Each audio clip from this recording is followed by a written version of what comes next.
गलत है मैडम, मैं सच कह रही हूँ, मैंने कोई चोरी नहीं करी है। यहाँ कोई मेरी बात क्यों नहीं सुनता? मैंने कुछ भी नहीं किया है। हर क्रिमिनल यही कहता है। वैन में सिर्फ 2 लोग थे, तुम और हमारे कांस्टेबल चीता चतुर्वेदी। चीता एक पुलिस वाला है, उसका काम कानून की रक्षा करना है, तो ये चोरी उसने तो बिल्कुल नहीं की है। बची कौन? तुम अच्छे से जानती थी कि वैन में कब पैसे लोड होने वाले हैं, कितने पैसे लोड होने वाले हैं, वैन का पूरा रूट कौन सा है, हर एक डिटेल। चीता के हिसाब से ऑन रूट चोरी करने की कोशिश कतई नहीं की गई है। तो वैसे में तुम ही बताओ, सबसे ज्यादा शक हमें किस पर होगा? कौन है इस चोरी का सबसे बड़ा सस्पेक्ट? नहीं मैम, मैंने कुछ भी नहीं किया है। करिश्मा सिंह जी। बैंक से लेकर आखिरी एटीएम तक जितने भी सीसीटीवी कैमरास हैं, सबकी फुटेज निकालिए। चाहे वो सिग्नल पर हो, गलियों में हो, लोगों के घर के बाहर हो, पर्सनल कैमरास हो, जो कुछ भी हो, हमें सारे फुटेज की अच्छे से छानबीन करनी है। क्लियर, नॉन क्लियर, जिस भी तरीके के आई विटनेस मिलते हैं सबको कलेक्ट कीजिए, सबसे पूछताछ कीजिए, देखिए क्या पता चलता है। वैन के अंदर के फिंगरप्रिंट्स भी लीजिए, जहां से जो भी इंफॉर्मेशन मिलती है कलेक्ट कीजिए, क्योंकि हम इस मामले में ऐसा एयर टाइट केस बनाना चाहते हैं जो इतना पुख्ता और इतना पक्का हो कि दुनिया की कोई भी कोर्ट उसे खारिज ना कर पाए। हम इन सलाखों के पीछे पूरी चिंगारी गैंग को देखना चाहते हैं। जी मैडम जी।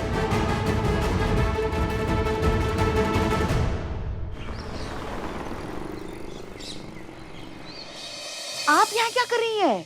जाइए उसे कन्फेशन निकलवाइए, मैडम सर ने ये काम आप पे सौंपा है ना। तो आपको क्या लगता है हम यहाँ बैठ के मकड़ी का जाला देख रहे हैं? हम भी तो यही सोच रहे हैं कि हम कन्फेशन कैसे निकलवाएं। अरे आप तो पीएचडी होल्डर है मुंह खुलवाने में। हाँ तो जाइए जाइए जाइए। पुष्पा जी, हमें क्या लग रहा है ना कि आपका याददाश्त भी जो है ना वो एकदम गोलगप्पे जैसा हो गया है ना। मतलब आप ये भूल गई हैं कि हम वो करिश्मा सिंह नहीं रहे हैं। नो कंटाप, नो मुक्कालात, सिर्फ जज्बात। अरे नहीं नहीं, कोई अरे फरे नहीं, अभी हम जा रहे हैं कन्फेशन निकालने, ठीक है?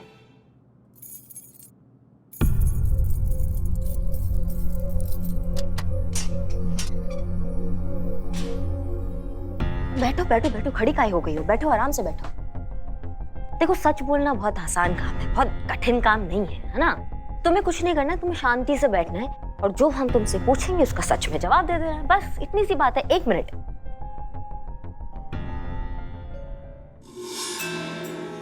कितना अच्छा म्यूजिक है।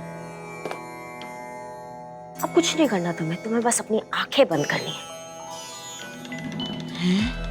अब आंखें बंद है, अब लंबा लंबा सांस लो। अब अपने दिमाग को और अपने दिल को एकाग्र करो, ठीक है? अब हम तुमसे करेंगे सवाल, तुम सच का रास्ता पकड़ के हमको सच बता देना। तो कैश वाली वैन में तुमने जाकर पैसे चुराए थे तो कैसे चुराए थे और अभी कहाँ रखे हैं? सच बता दो। आराम से एक और सांस ले लो, फिर बताना।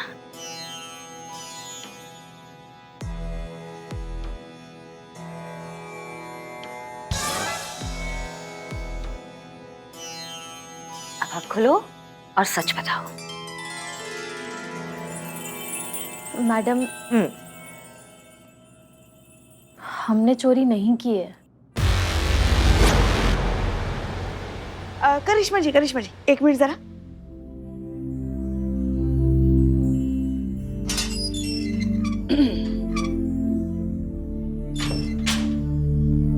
ये क्या कर रही हैं आप? क्या? अरे ये थाना है कि सत्संग भवन? ऐसे किसी भी अपराधी से उसका कन्फेशन निकलवाते हैं क्या?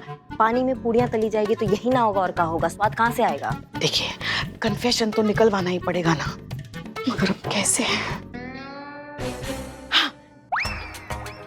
आप तो कर नहीं सकते मगर दिखा तो सकती है ना। मतलब? कैसे समझाएं आपको?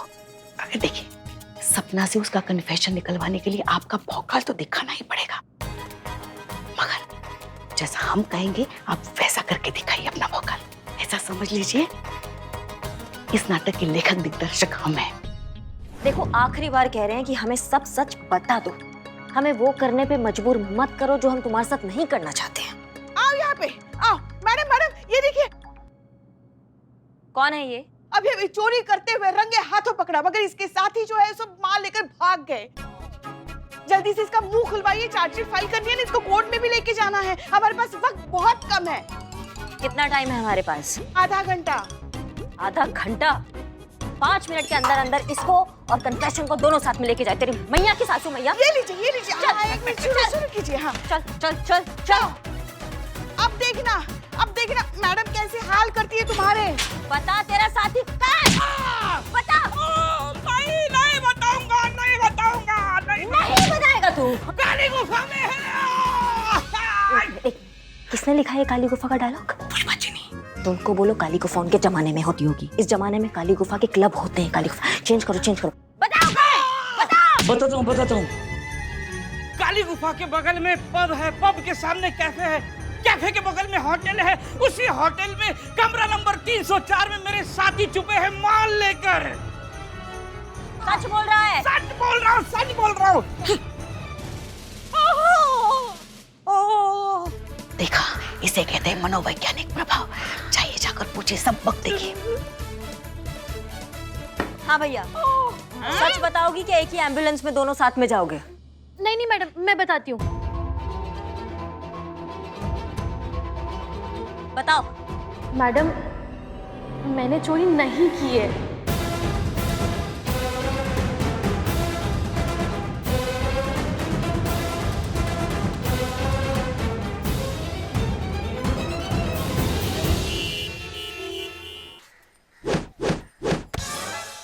पुष्पा जी रुक जाओ, इस उम्र में अगर कमर लचक जाएगा ना तो लेने के देने पड़ जाएंगे। तुमको क्या लगता है भौकाल सिर्फ करिश्मा मैडम का है, हमारा भौकाल नहीं है? हाँ। है ना? जैसे करिश्मा मैडम के लिए कहते हैं ना, दरोगा जी तो देखे बहुत मगर तुमसा न देखा, वैसे हमारे लिए अपराधी कहा करते थे। क्या? उड़ी उड़ी धप्पा, भागो आ गई पुष्पा। अन्याय पर न्याय क्यारी, हमें चिंगारी। अन्याय पर न्याय क्यारी, हमें चिंगारी। अन्याय पर न्याय क्यारी, हमें चिंगारी। अन्याय पर न्याय क्यारी, हमें चिंगारी। अन्याय पर न्याय क्यारी, हमें चिंगारी। अन्याय पर न्याय क्यारी, हमें चिंगारी। अन्याय पर न्याय क्यारी, हमें चिंगारी। अन्याय पर न्याय क्यारी, हमें चिंगारी। अन्याय पर न्याय क्यारी, हमें चिंगारी। हमें ऐसा क्यों लग रहा है कि हमारे थाने के सर पे मुसीबतों के बादल मंडरा रहे हैं? तू मेरे सिर पे मत मंडरा, निकल यहाँ से। पुष्पा जी देख क्या रहे, यही मौका है भौकाल दिखाने का। उड़ी उड़ी धप्पा गुलगप्पा। नहीं आज नहीं। क्यों? आज क्यों नहीं? आज बृहस्पतिवार है तो आज हिंसा नहीं करते। किसने कहा? कहा है किसी ने, तुमको नहीं पता। लेकिन किसने कहा? चुप करो ना। अन्याय पर न्याय क्यारी, हमें चिंगारी। अन्याय पर न्याय क्यारी, शांत हो जाइए। क्या हो रहा है? अन्याय पर न्याय।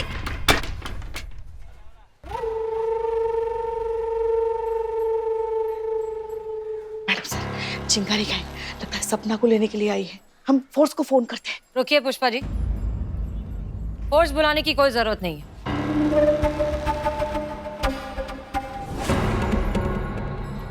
लगता है आपके यहाँ बड़ों की इज्जत का रिवाज है नहीं हसीना मलिक, वरना हम तो अपनी चौखट पे आने वाले दुश्मनों के बुजुर्गों का भी बड़े दिल से एहतराम करते हैं, उन्हें सलाम करते हैं। लगता है कि आपके बुजुर्गों ने आपको वो अखलाक नहीं दिए। कोई बात नहीं, हम ये दस्तूर पूरा किए देते हैं। आदाब।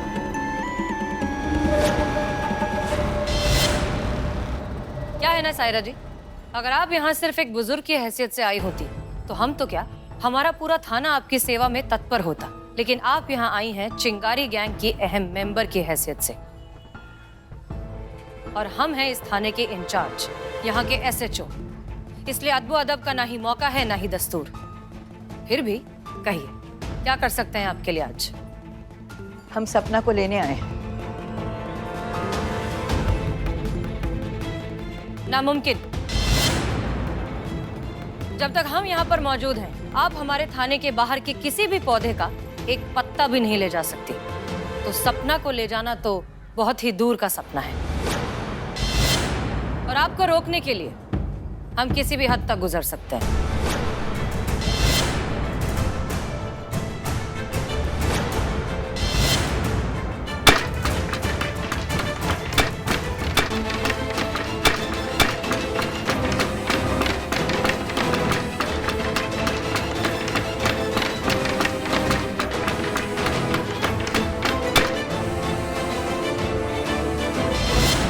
हदों को मत ललकारे SHO साहिबा।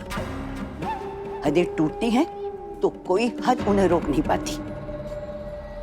वैसे तो हम सपना को यहाँ से जबरदस्ती ले जा सकते हैं, पर शिवानी ऐसा नहीं चाहती।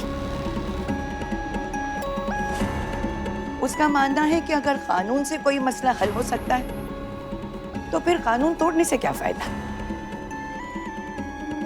ये लीजिए, शिवानी ने भेजा है, पैगाम है आपके लिए। पढ़िए पुष्पा जी। सही में बोलूं तो बहुत डिसअपॉइंट किया तुमने जज्बातों वाली भाई। तेरे से ये उम्मीद नहीं थी। उस दिन तेरे तेवर देखकर लगा नहीं था कि तू ऐसी ओछी चाल चलेगी। क्या लगता है तेरे को ऐसे हल्के और बचकाने कानूनी पैतरे इस्तेमाल करके चिंगारी गैंग की नींव हिला सकती हो तुम? भूल है तेरी, बहुत कम करके आंका है हमें। खैर, अब जब तूने इस दुश्मनी का इनविटेशन भेजा ही है तो तेरे को निराश कैसे कर सकते हैं। चिंगारी गैंग तेरा दुश्मनी का ये इनविटेशन दिल से एक्सेप्ट करता है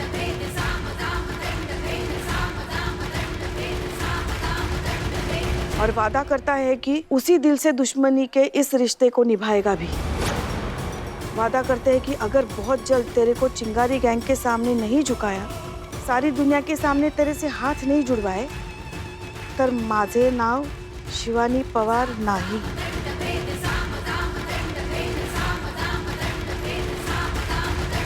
एक पैगाम हमारा भी पहुंचाइए शिवानी तक। कहिएगा कि कौन कहता है बेरहम है तूफान समुद्र, कुछ मगरूर कश्तियों का गुरूर टूटना भी तो लाजिम है। शिवानी से कहिए कि उन्होंने हमारा ये इनविटेशन एक्सेप्ट किया, इस बात की हमें बेहद खुशी है। हम भी ये दुश्मनी तहे दिल से निभाएंगे और वादा करते हैं आपसे, आपकी पूरी चिंगारी गैंग को कानून के सामने घुटनों पर नहीं गिरा दिया तो हमारा नाम भी SHO हसीना मलिक नहीं।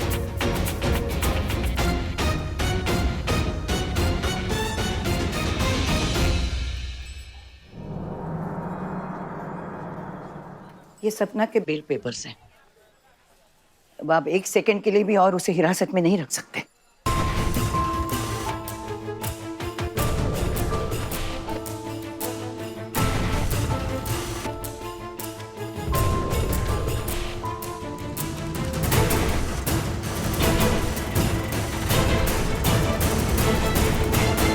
छोड़ दीजिए सपना को।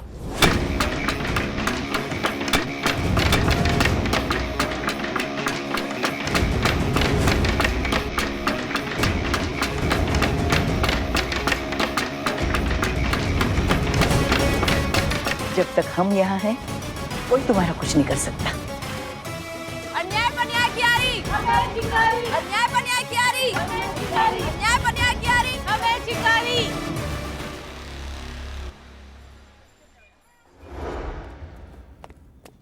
करिश्मा सिंह जी, सच में हमें उम्मीद नहीं थी कि एक दिन ऐसा भी आएगा जब हमारे थाने के दरवाजे पर क्रिमिनल्स आएंगे, हमें धमकी देकर चले जाएंगे और हम कुछ नहीं कर पाएंगे। और ये सब आपकी वजह से हुआ है करिश्मा सिंह। हमारी वजह से? हमने क्या किया है? वही तो, कुछ नहीं किया आपने।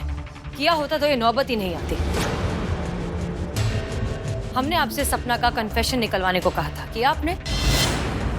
अगर आपने उसका कन्फेशन निकलवा लिया होता तो चिंगारी गैंग की हिम्मत नहीं होती कि वो यहाँ आते और उसे छुड़वा कर ले जाते। मैडम सर, हमने पूरा कोशिश किया था। कोशिश की थी? ये आप कह रही हैं? आप तो इन सारी चीजों में माहिर हैं। बिना दांत के सांप और बिना डंक के बिच्छू से कोई नहीं डरता मैडम सर। आपने वो हमारे पैक करा के एक साइड में रखवा दिए हैं। यही चाहती थी ना जनता भी कि आपके जज्बात, आपका तरीका चले, तो उसी तरीके पे हम चले हैं। इलेक्शन में आप ही को ही जितवाया ना, आपके तरीके को जितवाया, जज्बात को जितवाया, तो आपने काहे कन्फेशन नहीं निकाल लिया? हमें काहे भेजा कन्फेशन निकालने के लिए? ये तो ये बात हो गई कि परिंदे के पर काट दो, फिर उसको बोलो जाओ जाके आसमान में उड़ो, पूरा आसमान तुम्हारा है, इस काम में तो तुम माहिर ही हो। ऐसे तो नहीं चलता ना मैडम सर, आपने काहे नहीं निकलवाया? अब निकलाना सच, और सच यही है करिश्मा सिंह कि इस केस से ज्यादा आपको ये साबित करने में दिलचस्पी है कि जनता ने हमें चुनकर कितनी बड़ी गलती की है, हमारी जज्बातों की आइडियोलॉजी को चूज करके कितना गलत किया है। करेक्ट? नहीं मैडम सर, सच वो नहीं है। सच ये है कि आप डरती हैं। आप डरती हैं कि आपके ये खोखले जज्बातों वाली आइडियोलॉजी जो है, इसके बारे में सबको सच पता चल जाएगा। सबको ये पता चल जाएगा कि आपकी ये जज्बाती आइडियोलॉजी लोगों के दिल छलने में काम आती है बस, और किसी काम की नहीं है। इसीलिए आपने हमें भेजा उसका कन्फेशन निकलवाने के लिए, ताकि जब उसकी नाकामयाबी हो वो हमारे सर पे आके उसका ठीकरा फटे। यही सच है मैडम सर, कड़वा है लेकिन 16 आने सच है।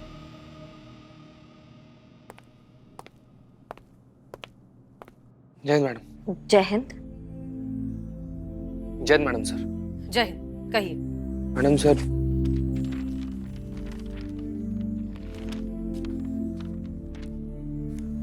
मैडम सर, क्या है ये? हमारा रेजिग्नेशन लेटर है मैडम सर। हम ये नौकरी छोड़ना चाहते हैं और जितना जल्दी हो सके उतना जल्दी छोड़ना चाहते हैं। जीती, ये क्या कह रहे हो तुम? होश में तो हो, पगला गए हो? बहुत मुश्किल से मिलती है सरकारी नौकरी और तुम ऐसे ही नौकरी छोड़ दोगे? क्या हमको पता नहीं है तुम पर घर की कितनी जिम्मेदारियां हैं जो तुम इसी नौकरी के चलते पूरी कर पा रहे हो? और अगर तुम ऐसी नौकरी छोड़ दोगे तो उन जिम्मेदारियों का क्या? और हमारे स्वाभिमान की जिम्मेदारी का क्या पुष्पा जी? ये पूरा हादसा के बाद से हम अपना खुद का इज्जत नहीं कर पा रहे, वर्दी का क्या इज्जत करेंगे? और हमको माफ कीजिएगा मैडम सर, ऐसा नौकरी हमको नहीं करना है। इस नौकरी का हम इज्जत ही ना कर सके, इसलिए हम फैसला कर लिए मैडम सर, हमको ये नौकरी छोड़ना है। मैडम सर, हम ना एक बार पैदा लिए हैं, एक ही बार मरना चाहते हैं। हर रोज थोड़ा थोड़ा करके नहीं मरना चाहते मैडम सर। माफ कीजिएगा मैडम सर, पर बहुत मजबूर हो के हमें वो सच कहना पड़ रहा है जिसे सब आंख मूंद कर बैठे हैं। आपके आइडियोलॉजी का जीता जागता एग्जाम्पल आपके आंखों के सामने खड़ा है। एक निष्ठावान वर्दी वाले का पूरे पब्लिक में सबके सामने अपमान हुआ है, वो अपमानित हुआ है, उसकी बेइज्जती हुई, और ये सिर्फ और सिर्फ आपके वजह से हुआ है। आपके जज्बाती आइडियोलॉजी का ये असफलता है।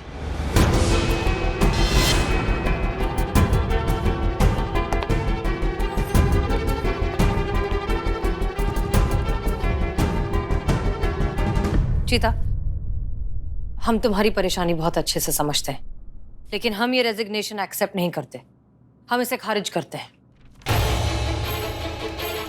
देखो, सच बात तो ये है कि फिलहाल तुम इमोशनली ट्रॉमेटाइज हो और मेंटली कोई भी डिसीजन लेने की ताकत फिलहाल तुम्हें नहीं है।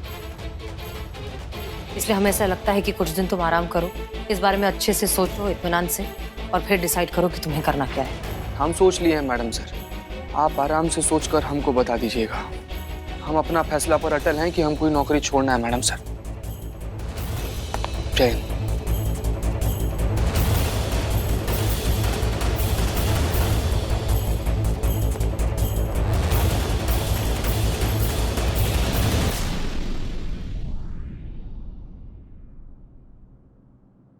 देख रहे हैं मैडम सर, धीरे धीरे सब कुछ बिखरता जा रहा है।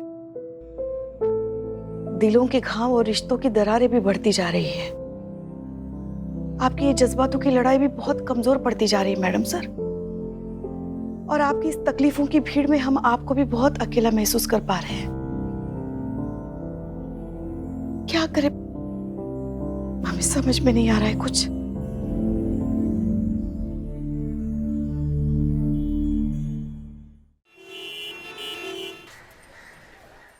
सायरा आपा, हम हमारे बच्चों की कसम खाकर कहते हैं हमने कोई चोरी नहीं करी है। रे बावड़ी हो रही के, बच्चों को क्यों ला रही बीच में? सफाई की जरूरत उन्हें पड़ती है जिन पे भरोसा नहीं होता है, और चिंगारी गैंग की तो ताकत ही भरोसा है। हमें तेरे ऊपर पूरा विश्वास है। बिल्कुल, जहाँ शक है वहाँ भरोसा कैसा, और जहाँ भरोसा है वहाँ शक कैसा। सुनो, इसके लिए खाना लेके आओ, और साथ में खीर भी लेकर आना। ताई ने तेरे लिए बनाई है खास, वो भी खास बादाम के साथ खुशबूदार खीर। हाँ तो चल, अब शुरू से शुरू कर। बैंक से निकलने से आखिरी एटीएम तक पहुंचने पर क्या क्या हुआ, सारी डिटेल्स दे मुझे।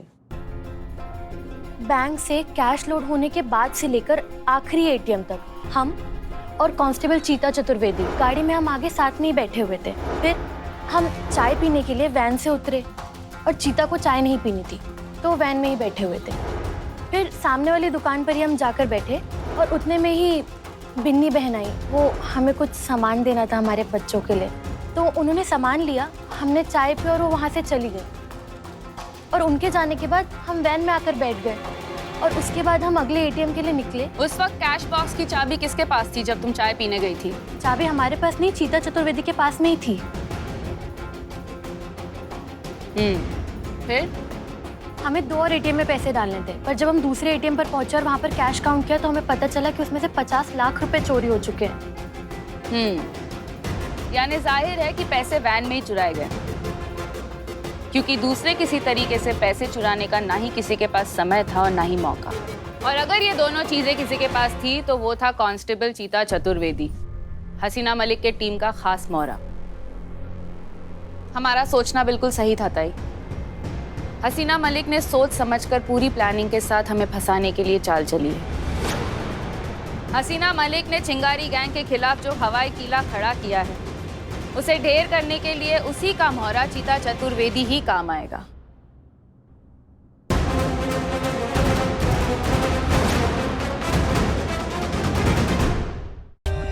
For more updates, subscribe to our channel, click the show links and enjoy watching the videos.